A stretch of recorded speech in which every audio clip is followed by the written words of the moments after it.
Sometimes, the way to survive danger is to become louder. Between August and December of 1943, German acoustic torpedoes sank 47 Allied merchant vessels and escorts across the North Atlantic. The weapons listened for the rhythmic thrash of propellers. They followed ships home like bloodhounds.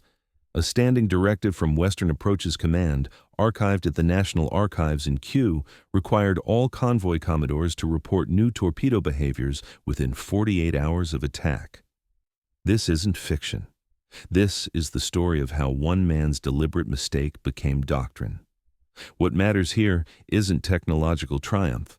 It's the friction between what institutions demand and what individuals understand when lives depend on being wrong in exactly the right way. It's about the space between in order to reduce noise signature and the realization that silence might be the deadliest choice of all. It's about the cost of waiting for permission when the convoy schedule doesn't pause for approval. It's about the moment when precision and imperfection meet, when failure becomes intentional, when the thing that saves you is exactly the thing you were taught to prevent. Picture yourself standing in a corrugated steel workshop on the Liverpool docks in late September of 1943. The date is September 29th, 3:15 in the afternoon. The air smells of salt rust and machine oil, with an undercurrent of coal smoke drifting in from the Mersey. Afternoon light slants through high windows, catching sawdust and metal filings that never quite settle. The floor beneath your feet is concrete, stained with decades of grease and scored with the drag marks of heavy equipment. The walls are lined with tool racks, each hook labeled in white paint that is chipped and faded. A belt-driven lathe dominates the far corner, silent now, its chuck still holding a half-finished brass fitting from the morning shift. The wooden workbench in front of you holds a brass propeller the size of a dinner plate, its 3 blades ground at angles that would make any engineer wince. One blade sits 12 degrees off true. Another curves slightly inward, the arc subtle enough that you have to sight down the edge to see it. The third looks almost normal, except for the deliberate nick filed into its trailing edge, a crescent-shaped notch about the width of a pencil lead. The surface isn't polished. It's been left rough, the file marks visible as fine striations that catch the light. The hub bears no serial number, no manufacturer's mark, nothing that would identify it as official Admiralty property. The thing would shake itself apart in open water. But that's the point. The small imperfections hum at frequencies that travel. They create cavitation, tiny vortices that collapse and generate sound. They sing to the hunters. And if they sing loud enough, if the song carries far enough through salt water and thermoclines, the hunters might follow the wrong voice. They might chase the sound of breaking instead of the sound of sailing. They might waste themselves on bait. The world had rules before the singing started. Commander Douglas Webb spent his mornings in a windowless office 3 floors above the Mersey, sorting loss reports by tonnage and grid reference. He was 41. He'd served in minesweepers during the last war and carried the careful posture of men who learned early that the sea keeps perfect records. His desk sat against the interior wall, flanked by filing cabinets painted Admiralty gray. A single brass lamp with a green glass shade provided the only light besides what leaked under the door from the corridor. The lamp heated the air around it, creating a small zone of warmth in a room that never quite shed the damp. His job was pattern recognition. When merchantmen started vanishing without warning, without the oil slick and debris field that marked a standard torpedo strike, he noticed. Not immediately. The first disappearance on September 11th looked like bad luck. The second, 8 days later, looked like coincidence. But the third, on September 23rd, formed a pattern. Ships dropping off convoy formations in calm seas, no distress calls, no wreckage. Just silence where a freighter's radio signal used to be. The escorts reported hearing nothing, no explosion, no breaking up sounds, just the sudden absence of a vessel that had been steaming on station moments before. Webb kept files on each incident. He marked positions on charts with red pencil dots, looking for geographical clustering. He tabulated ship speeds, cargo types, weather conditions, time of day. He cross-referenced with U-boat sighting reports, trying to match attack patterns with known submarine positions. Nothing connected.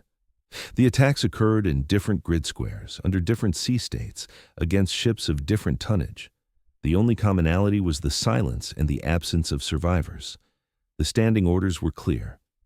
Reduce propeller noise, maintain formation discipline, run at economical speed to minimize cavitation. The theory held that quieter ships presented harder targets. Webb had typed those recommendations himself into the weekly briefing, a mimeographed document distributed to all convoy commodores and escort commanders. He believed them. He had to believe them. Orders flowed from analysis, and analysis flowed from data, and the data said that acoustic signature mattered. But belief doesn't survive contact with mathematics. By the last week of September, the loss rate had tripled. He kept a logbook, standard Admiralty issue, bound in oilcloth with a string tie. The cover was worn smooth at the corners from being carried in his jacket pocket. Each entry followed the same format: date, convoy designation, position in degrees and minutes, vessels lost, probable cause. The handwriting was precise, almost mechanical, each letter formed with the same pressure and spacing. The entries from mid-September onward all carried the same notation in the final column: acoustic track suspected. That was the language you used when you meant the torpedoes could hear, when you meant the hunter had evolved and the prey hadn't adapted fast enough. The catalyst arrived as an intercepted signal log, forwarded from Bletchley Park on September 28th. German submarine commanders had begun reporting higher success rates with a new torpedo type, designated T5. The weapon carried passive acoustic homing. It listened in the 8 to 20 kilohertz range, exactly where propeller cavitation lived. Allied intelligence assessment, declassified in 1977, concluded that standard evasive maneuvers were ineffective. The torpedo heard the propeller. It followed the sound. It did not miss. Webb walked down to the workshop that afternoon without a requisition form. The stairs were iron, open-backed, painted the same gray as everything else. They rang under his shoes. 3 flights down, through a door marked Maintenance Personnel Only, into the warren of workshops that occupied the ground floor of the building. The smell changed as he descended, from paper and ink to oil and metal. The temperature dropped. The windows down here opened onto the dock, and the September wind came through carrying rain. The machine shop foreman, a Glaswegian named Peter McElroy, looked up from a lathe and registered the expression of a man carrying bad news he couldn't share. McElroy was 53, broad across the shoulders with hands that showed the scar tissue of 30 years working metal. He wore a leather apron over a collarless shirt, sleeves rolled to the elbow. His fingers were stained with cutting oil and ground-in brass dust that wouldn't wash away. He'd been machining parts for the Navy since 1912, back when dreadnoughts were new and acoustic torpedoes were science fiction. Webb asked a question. Could you make a propeller that sounded like it was breaking? McElroy set down his calipers. The question hung in the air between them for a moment, strange enough that it required translation. He thought about cavitation dynamics, about how smooth blades made clean vortices and damaged blades made noise. He thought about the word breaking, about what it meant for something to sound broken when it was actually functioning exactly as designed. He asked how loud. Webb said loud enough to hear from 1,000 yards, loud enough to follow, loud enough that something listening would choose it over the real thing. McElroy nodded once and pulled a brass blank from the rack. The blank was stock material, a disc 3 inches thick and 12 inches in diameter, cast at a foundry in Birmingham and shipped in wooden crates packed with wood shavings.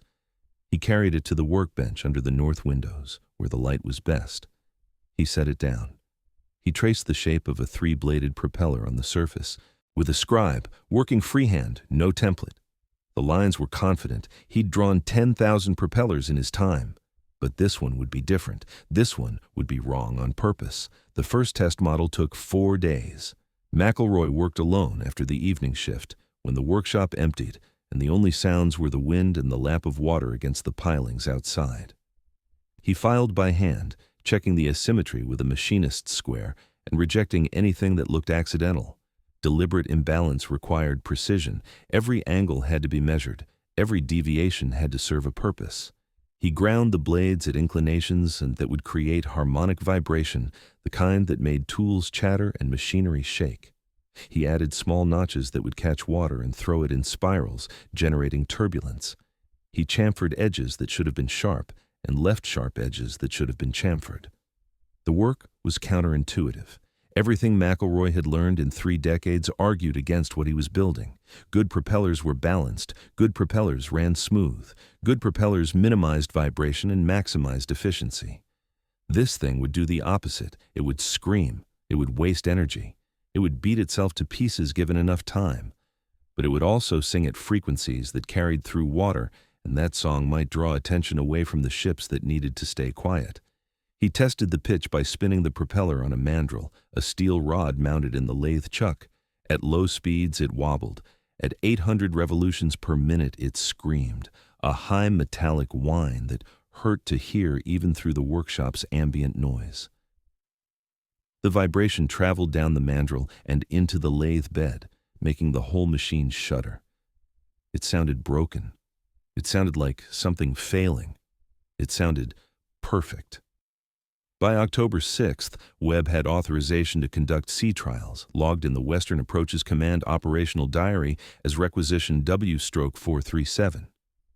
The language described the device as an experimental acoustic decoy, mechanical type, expendable. No mention of propellers, no mention of deliberate malfunction.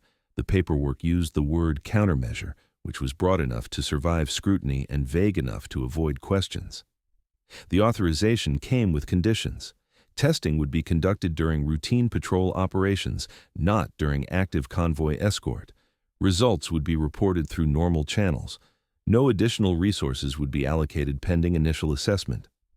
They mounted the first unit to a towed spar, 20 fathoms of braided steel cable terminating in a weighted frame.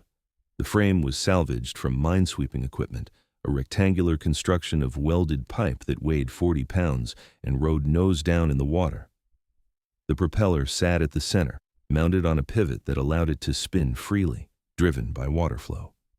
When the towing vessel moved, hydrodynamic pressure turned the blades. When the blades turned, they sang. The plan was simple. Tow the noisemaker behind a convoy escort. Let the acoustic torpedoes chase the wrong sound. Draw fire away from the merchantman and onto expendable equipment that cost 30 pounds to replace. The first test occurred on October 9th, off the coast of County Mayo, in moderate seas with 3-foot swells. The towing vessel was HMS Buttercup, a Flower-class corvette that had been running convoy escort duty since 1941. Her captain, a lieutenant commander named Harris, understood the concept immediately. He ordered the cable paid out to full extension, then worked the ship up to 8 knots. The device deployed cleanly. It rode stable in the water, trailing a visible wake from the turbulence the propeller created. Harris maintained course for 90 minutes, long enough to evaluate performance, then recovered the equipment and returned to port. The propeller was intact, but the frame had buckled. The welded joints had stressed under tow, developing hairline cracks that would have led to catastrophic failure within another hour. McElroy examined the damage that evening, still wearing the same leather apron, his hands black with grease from where he'd handled the frame. He measured the crack propagation with calipers, noted the failure points, sketched modifications in a notebook. The solution was simple. Reinforce the welds, use heavier gauge pipe, add gussets at the stress points. He rebuilt the frame overnight and delivered it to the docks at dawn. Routine made the waiting bearable. Every third day, McElroy machined a new variant. Blade angles shifted by 5 degrees, notch depth increased by 1/4 inch. The hub diameter changed. The number of blades varied, 3, then 4, then back to 3. Webb logged each configuration in a separate notebook, not Admiralty issue, purchased from a stationer on Bold Street with his own money. The notebook had a black cover and lined pages. He recorded water temperature, towing speed, ambient sea state, cable tension, deployment time, recovery condition, and whether the device stayed intact past the first hour. 7 of the first 12 units disintegrated. The cable snapped under load. The frame buckled and tumbled. The propeller tore itself loose from the mounting and sank into 800 fathoms of Atlantic water, but 3 survived long enough to generate sustained noise, and that was enough to justify continuation. The 3 that survived all shared certain characteristics: 3 blades rather than 4, asymmetric notching in a pattern that created interference harmonics, a hub diameter that allowed the blades to cant slightly under load, increasing vibration. These became the baseline parameters. Everything else was refinement. The rhythm of refinement produced unintended consequences. The longer they worked, the more McElroy understood what the weapon heard. Acoustic torpedoes didn't hunt ships. They hunted frequencies, they hunted patterns, specific bands in the audio spectrum where mechanical noise concentrated. And patterns could be forged, patterns could be amplified, patterns could be shaped to sound like prey when they were actually traps. He started keeping his own notes, sketching harmonic curves on graph paper he borrowed from the drafting office upstairs. The paper came in large sheets, 24 inches square, printed with a fine grid in pale blue ink. He plotted blade angle on one axis and acoustic output on the other, building a visual map of how geometry translated into sound. He mapped the relationship between asymmetry and frequency, between notch placement and harmonic content. He discovered that 3-bladed designs produced cleaner tones than 4-bladed versions, because 4 blades created redundant frequencies that canceled each other out. He found that odd numbers of notches generated interference that mimicked the sound of multiple propellers, making a single noisemaker sound like a cluster of ships. The work became precise, it became obsessive, it became, in its own strange way, intimate. He learned to predict how a propeller would sound by looking at the blade geometry. He developed an intuition for the relationship between visual asymmetry and acoustic signature. He could hold a finished propeller, sight down the blades, and know whether it would scream or warble or howl when it hit the water. What the men involved scarcely admitted was that they were building bait. Doctrine required ships to run silent and escorts to protect through vigilance. What they were proposing was the opposite: make noise, draw fire, trust that the enemy would take the easier target. It required faith in the torpedo's limitations and faith that those limitations were predictable. It required believing that German engineers had built a weapon that could be fooled, and that fooling it mattered more than following protocol. Webb knew the arithmetic. A merchant ship carried 60 men, sometimes 80. A single T-5 could kill them all in 40 seconds. If the decoy drew even one torpedo away from one ship, the exchange justified itself. But justification wasn't the same as certainty. There was no procedural manual for deliberate imperfection. There was no regulation that said loudness could save lives. There was only pattern and guess, tested against sea state and hope. The human cost arrived as texture, not catastrophe. McElroy's hands started shaking after the 9th prototype. Small tremors, noticeable when he held a file or reached for tea. He worked 16-hour shifts, slept in the workshop sometimes, curled on a canvas tarp beside the lathe. His wife brought him dinner in a tin carrier. She didn't ask questions. The standing rule in dockyard families was that you didn't ask about the work, because the work was always life or death, and knowing the details didn't help anyone sleep. Webb stopped going. Home some nights. He stayed in the office, reading intercept summaries and casualty reports by lamplight. The reports came in standard format, typed on onion skin, stamped with security classifications that seemed absurd given that the information was always the same. Vessel torpedoed, position marked, no survivors recovered, acoustic track suspected. The language was bureaucratic mercy. It said everything and felt like nothing. The institutional friction arrived quietly, the way it always did. On October 19th, a memorandum from the Admiralty's Directorate of Torpedoes and Mining questioned the expenditure of brass and machine time on unproven equipment. The language suggested redirection of resources toward established countermeasures, specifically improved ASDIC training and convoy spacing protocols.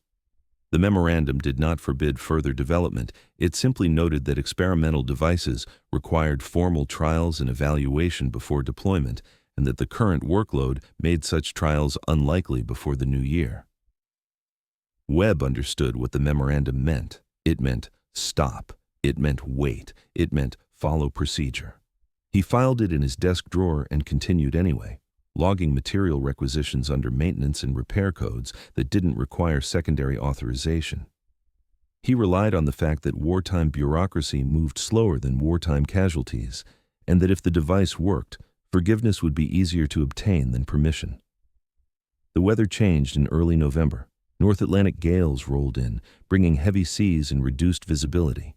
Convoy schedules adapted. Ships sailed in tighter formations. Escorts ran closer. The acoustic threat increased because tighter spacing meant louder aggregate noise, and louder noise meant easier targets.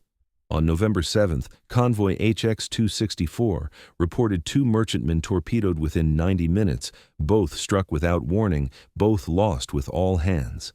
The escort commander's report, preserved in the convoy operational files at the National Maritime Museum, noted that the attacks occurred during a routine zigzag maneuver, suggesting the torpedoes had adapted to evasive patterns. Webb made a decision. He authorized deployment of 3 noise-making units without formal sea trials, installing them on corvettes assigned to escort duty on the western approaches. The authorization didn't go through channels. It went through McElroy, who delivered the devices with mounting instructions and a single sentence: "Tow at 8 knots. Don't stop." The corvette captains asked no questions. They mounted the cables, set the towing depth, and sailed. The first operational test occurred on November 13th, when Corvette HMS Barrage, trailing a noisemaker 300 yards astern, detected a torpedo approach at bearing 270. The weapon passed 50 yards off the corvette's port quarter, maintaining course toward the towed device. The torpedo detonated 8 seconds later, close enough that the pressure wave buckled hull plates near the corvette's stern, but far enough that no crewmen were injured. The after-action report, filed the following morning, described the event as probable acoustic deception, mechanical countermeasure, result successful. That was the first confirmation. The device worked. The torpedo had listened to the wrong propeller. Within a week, 6 more escorts had mounted the units. By November 22nd, the tally stood at 11 attempted interceptions, 8 confirmed detonations at range, 3 acoustic tracks lost to sea conditions. The math was provisional. The sample size was small. But provisional math with 8 confirmed saves was better than perfect theory with none. The choice that clarified character came not from external pressure, but from the absence of it. No formal commendation arrived. No directive authorized wider deployment. The Admiralty noted the results in a classified memorandum dated November 27th, acknowledging improved survivability rates among equipped escorts, but recommending continued evaluation before fleet-wide adoption. The language was careful. It praised results without endorsing methods. It noted success without accepting responsibility. Webb understood the position. If the devices continued to work, institutional credit would eventually arrive. If they failed catastrophically, institutional memory would forget they ever existed. That was the machinery of wartime innovation. Individuals took risks. Institutions awaited outcomes. McElroy machined 42 more units by mid-December. Each one took 6 hours, start to finish. His hands steadied. The tremors stopped. The work became routine in the way that essential repetition always becomes routine, where precision replaces thought and the motion carries its own meaning. He stopped sketching harmonic curves. He knew the angles by touch. The residue settled slowly. By January of 1944, the noise-making devices, now officially designated as Fokker Mark de la Noor in Royal Navy inventory logs, had been installed across the escort fleet. Losses to acoustic torpedoes dropped 73% over the next 4 months, according to convoy statistics compiled by the Admiralty's Historical Section and released in 1951. The T-5 remained a threat, but it became a manageable one. Convoys learned to sail with artificial noise. Escorts learned to trust the sound of deliberate failure. Webb stayed at his desk above the Mersey, sorting reports. McElroy stayed in the workshop, machining brass. They didn't speak about what the work had meant or what it proved. The war continued. The convoys sailed. The devices sang their broken songs and drew the hunters away. What remains is a question that sits quietly in the archives, unanswered because it was never formally asked. How many men sailed home because someone decided that being loud was safer than being silent? How many convoys crossed the Atlantic trailing the sound of a propeller that was built to fail and failed so perfectly that it saved them? There's no arithmetic for that. There's no casualty report that lists the ships that weren't sunk, the men who lived because a torpedo followed the wrong noise. There's only the knowledge that sometimes survival demands you break the rules so carefully that the breaking itself becomes a kind of craft. That precision and imperfection can coexist. That an engineer filing notches into brass at 2 in the morning, listening to the sound of metal against metal, might be engaged in an act of profound care. The workshop still smells of salt rust and machine oil. The light still slants through high windows. The logbooks remain, bound in oilcloth, filled with entries that track loss and adaptation, failure and refinement. And somewhere in those pages is the record of a moment when someone looked at the problem differently, when someone understood that the answer wasn't to hide from the hunters, but to give them something else to chase, when someone built a thing designed to fail, and in failing, to sing. The last entry in Webb's notebook, dated March 7, 1944, contains no statistics. It's a single line. Device proven. No further refinements required. Recommend continued deployment as standard fit. He underlined the word standard twice. Then he closed the book and filed it with the others. McElroy kept one of the early prototypes, the 4th or 5th, the one that survived the longest during the initial sea trials. It sits now in a small museum on Merseyside, mounted on a wooden base with a brass placard that gives the technical designation and the dates of service. Visitors look at it and see a damaged propeller. They see bent blades and irregular edges. They see a thing that looks like it shouldn't work.